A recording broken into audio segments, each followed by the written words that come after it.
A lot of my friends are really into earth science, and every now and then they'll kind of like corner me and say like, Tim, we've got to tell you about this thing we learned that completely reframed our idea of the world and how we fit into it. And 9 times out of 10, it is just complete nonsense to me. I can't like make head or tails out of it, but that 1 time out of 10, it's actually kind of cool. And it happened to me this week where like it just clicked, I got it.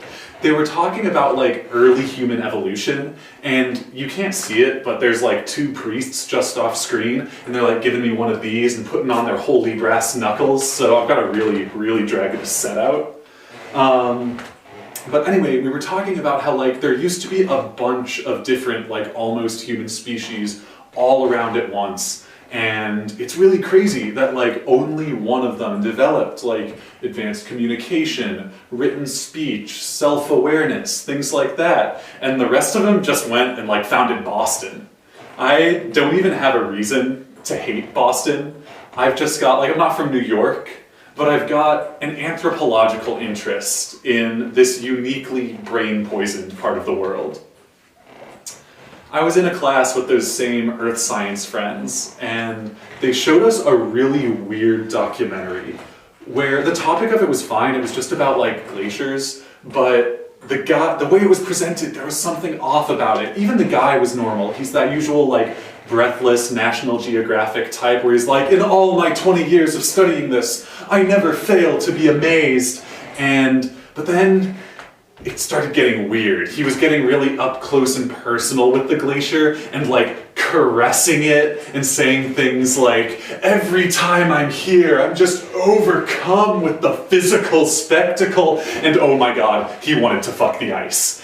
I was trying to look to my friends and like see if they're also terrified of this cryophile or whatever he was. And I look over and just like in their eyes, they're engrossed. Oh my God, they wanted to fuck the ice too. This film was 90 minutes long and one of the most miserable experiences of my life.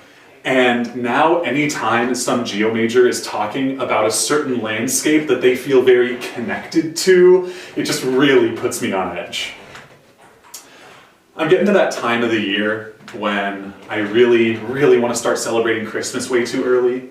And I've been thinking, it's not unlike a hard drug habit, this urge, because it takes a group of people who are all enabling each other, and then like things get out of hand really fast, and then you wake up the next afternoon and there's terrible music playing and the room is really poorly decorated and everyone you live with is looking at you in a mix of confusion and pity and horror. And that was making me think. I think that Thanksgiving has a secret history where I don't believe at all the stuff about the harvest and showing unity before the winter. I am convinced that the Pilgrims made Thanksgiving when it was as a pure strategic religious decision to stop these hedonists from celebrating Christmas way too early. And they won. It worked. Another part of Christmas is that I'm going home, get to see my family, get to see everyone, and especially I get to see my siblings. And my siblings and I, we've got an interesting relationship where we're all kind of at each other's throats all the time. And in a way, that's actually made me a more confident person. And it's made all of us more confident.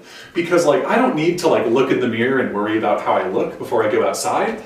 Because I know there are 3 bloodthirsty children who are eager to let me know if I look like shit.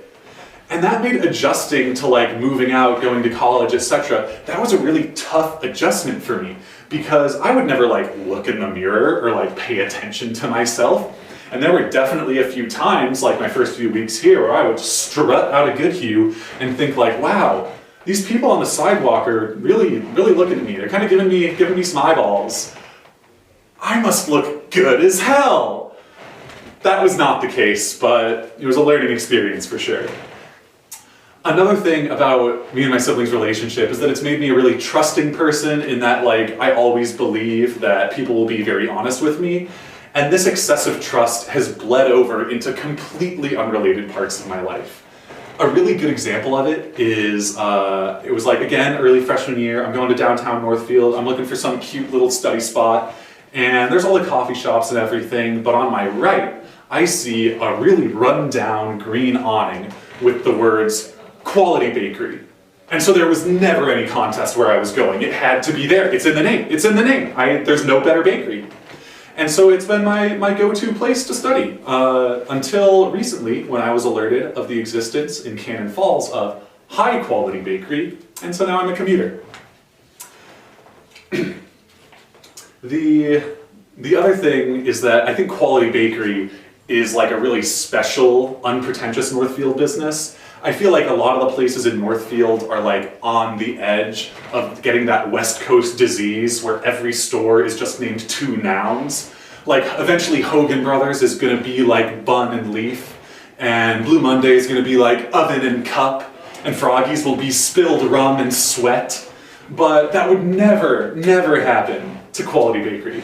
And a place with that similar like salt of the earth appearance is just a few doors over, and it's the Aquatic Pet Store, which I love because there's something really like beautiful and special about being a pet store, uniting people with their animal companions, and they're gonna love and support each other.